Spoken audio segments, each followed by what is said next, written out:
වාසනාවන්ත සුබම සුබ දවසක් වේවා මගේ යාළුවෝ හැමෝටම. ඔන්න ඉතින් ඩෝනට් ටිකක් වගේ ඒ ඩෝනට් ටිකක් නොවන ස්වීට් එකක් මම ඔයාලට අද ගෙනාවා. ඉතින් මේක මාරම රසයි. අවන් එකක් ඕනෙත් නෑ. ලස්සනටම ලස්සන පාටකට රසට හදාගන්න පුළුවන්. ඉතින් බලමු කොහොමද මේක හදාගන්නේ කියලා. ඉතින් මම subscribe කරගෙන නැති යාළුවෙක් නම් බලන්නේ subscribe කරලා මේකතු වෙන්න. ඉතින් මුලින්ම භාජනයකට පාම්ප්ටි ග්‍රෑම් 300ක් දාගත්තා. ඊට පස්සේ ඒකටම ඊට්ස් මේස හැන්දක් දාගෙන සීනි වලින් ග්‍රෑම් 20ක් වගේ දාගත්තා. ඒ කියන්නේ මේස හැඳි දෙකක් වගේ. ඊට පස්සේ ලුණු පිංචි එකක් දාගෙන ඒ ටික හොඳට කවලම් කරගත්තා.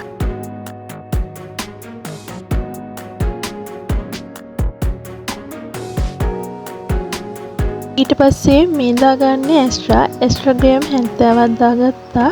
ඉතින් ඔයාලට බටර් උනත් දාගන්න පුළුවන්. ඉතින් මේ සාමාන්‍ය ධර්මයේ බිත්තරයක් ඒක දාගෙන කිරි පිටි තිය කරලා මම මිලිලීටර 80ක් දාගත්තා. ඉතින් ඒ ටික හොඳට මේ විදිහට මික්ස් එකෙන්ම කවලම් කරලා අතින් මේක ඩෝ එකක් එන විදිහට අපි හදා ගන්න ඕන. ඔයාලට බයයි නම් කිරි වැඩි වෙයි කියලා කිරි ටික ටික දාලා ඩෝ එක හදාගන්න. මොකද ඔයාලා ගන්න පිටි ප්‍රමාණය අනුව වෙනස් වෙන්න පුළුවන් මේ දේවල්. ඒක නිසා මෙතන එක්ස්ට්‍රා තියෙනවා, බිත්තර තියෙනවා. ඒක නිසා කිරි දාගන්නකොට චුටි චුටි දාගෙන ඒ ඩෝ එක හදාගන්න. සමහර වෙලාවට කිරි වැඩි වෙන්න පුළුවන්. ඒ වෙලාවට පිටි චුටි චුටි එකතු කරලා ඒ ඩෝ එක හරියට හදාගන්න. ඉතින් මේක ගොඩක් වෙලා අනාන ඉන්න දෙයක් නෑ. ඉතින් විනාඩියක් විතර පොඩ්ඩක් නීට් කරගත්තම ඉතින් ටක් ගාලා සොෆ්ට් ගතියට එනවා. මේ පේනවා දැනු සොෆ්ට්.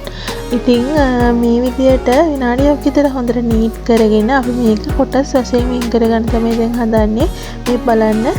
ඉතින් හොඳටම නීට් වෙලා තියෙන්නේ. ඉතින් මේක දැන් ටයිල් කැටයක් මත පිටට පම්පි ටිකක් දාලා මේ ඩෝ එක තියලා කොටස් වශයෙන් කෑලි දෙකකට වෙන් කරගන්නවා.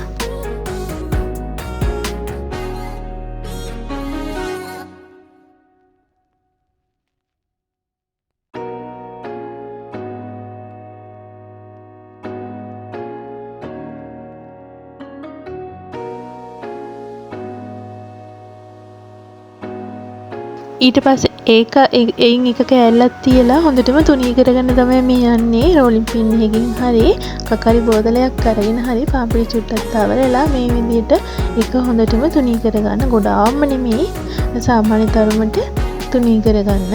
ඉතින් මේක හරිම රසයි.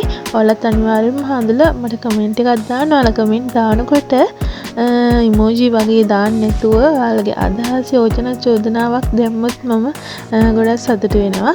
ඉතින් මේ විදිහට මේ ගානට හොඳට තුනී කරගන්න. ඊට පස්සේ අපි සාමාන්‍ය තරමේ මෙන්න මේ වගේ රවුමක් අරගෙන අපි රවුම් කපා ගන්න ඕන. ඉතින් මේ වගේ සයිස් එකේ තිබුණම හොඳ ගොඩක් ලොකු කරගන්න එපා. ඉතින් මේ විදිහට මම මේකේ රවුම් කපා ගත්තා.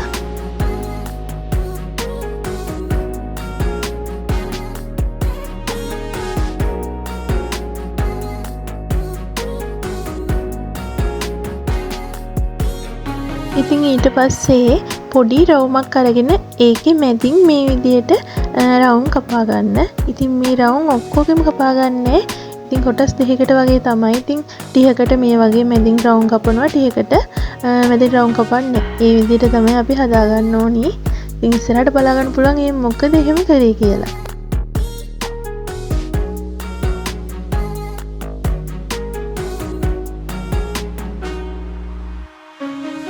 ඔන්න දැන් මම මැදින් රවුමක් කපාගත්තපු නැති රවුමක් ගත්තා. ඒකට මේ ඇල්ල වතුර වලින් ටිකක් අරගෙන මේ විදිහට ගා ගන්න ඕන මුලින්ම. ඊට පස්සේ අර මැදින් රවුම කපාගත්තු රවුමක් අරගෙන ඒකුණින් තියා ගන්න ඕන. තදම කරන්න නැතුව යන්තම් මේ විදිහට අලව ගන්න තමයි තියෙන්නේ. ඉතින් මේක හරිම ලේසියෙන් හදාගන්න පුළුවන් සීට් එකක්. ඒ වගේම හරිම රසයි. ඉතින් මේ විදිහට ටිකක් අලවගෙන අපි මොකක්යි ලන්ච් ෂීට් එකක් උඩින් හරි සර්වියට් එකක් උඩින් හරි මෙන්න මේ විදිහට තියලා අතර ගන්න ඕන. ඒ විදිහට තියලා අපි විනාඩි 10ක් මේක රෙස්ට් කරන්න තියන්න ඕන. ඉතින් මුලින්ම අපි ඩෝ එක පිපෙන්න තියුවේ නෑනේ. දැන් මේක මේ විදිහට හදලා තමයි අපි මේක පොඩ්ඩක් වෙලා තියන්න ඕන. විනාඩි 10ක් තිබුණම හොඳටම ඇති. ඉතින් මේ විනාඩි 10කට පස්සේ දැන් අපි මේක ගැඹුරු තෙලේ බෙදගන්න තමයි යන්නේ. ඉතින් oven එකක් තියෙනවා නම් oven එකේ දාගන්නත් පුළුවන්. ඉතින් මේ විදිහට oven නැතිවනේ හදන්නේ නේද? ඉතින් මේ විදිහට ගැඹුරු තෙලේ බෙදගන්න. ඉතින් oven එකේ හැදුවා වගේම තමයි හරිම රසට තිබ්බා.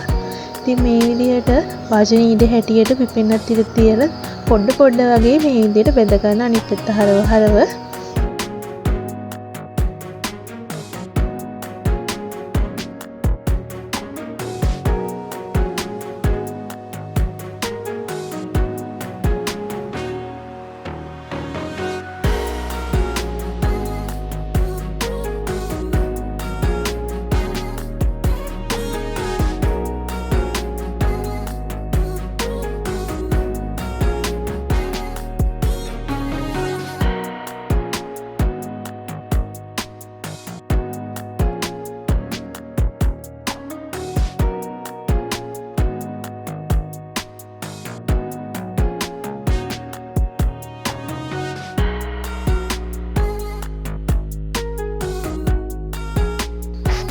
මේ තියෙන්නේ අපි හදාගත්ත ඩෝනට් වගේ ටික.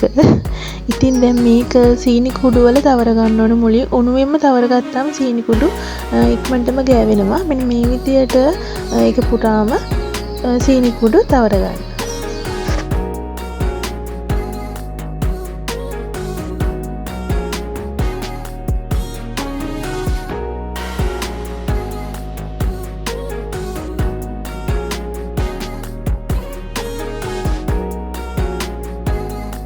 ඉතින් ඔන්න ඔය විදිහට සීනි කුඩු තවරගෙන මේ පොඩ්ඩක් අර මැද සිදුර මේ විදිහට අර පිටි ඩෝ එක උඩට ඇවිල්ලා තියෙන ඒවා යටට කරන්න. ඊට පස්සේ චොක්ලට් මොනවත්ම දාන්න නැතුව ඩබල් බොයිල් ක්‍රමයට දිය කරගෙන මේකට ඇතුළට දාගන්න තමයි තියෙන්නේ. ඉතින් මේක අර පයිපින් බෑග් එකකින් ලස්සනට කේක් එකක් අයිසිං කරනවා වගේ දාගන්න තිබුණා නම් මාර ගතිය.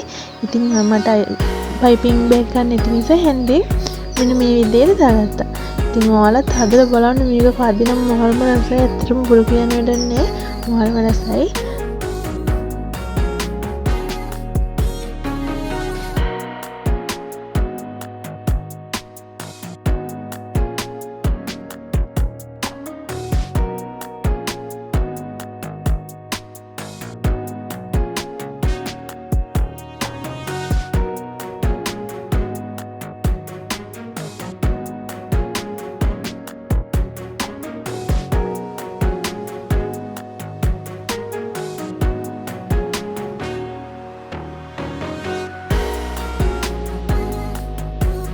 ඉතින් ඔන්න ඔය විදිහට තමයි මම අපේ ස්වීට් ටික හදාගන්නේ. මගේ වීඩියෝ එක හොඳයි නම් ලයික් කරන්න, ෂෙයා කරන්න, යාළුවන්ට බලන්න. ඉතින් කමෙන්ට් එකක් අනිවාර්යයෙන්ම දාන්න හොඳද? ඉතින් ටික කමෙන්ට් එකක් දාන්න නම් මම හරි කැමතියි. ඉතින් මාව subscribe කරපු නැති යාළුවෙක් ඉන්නවනම් subscribe කරලා මේකතු වෙන්න. වෙනත් දවසක මේ වගේම රසබර වීඩියෝ එකක් අරන් එනකන් ඔයාලා ගොඩක් පරිස්සමින් සතුටින් ඉන්න ඕනේ. බුදු සරණයි ඔයාලට.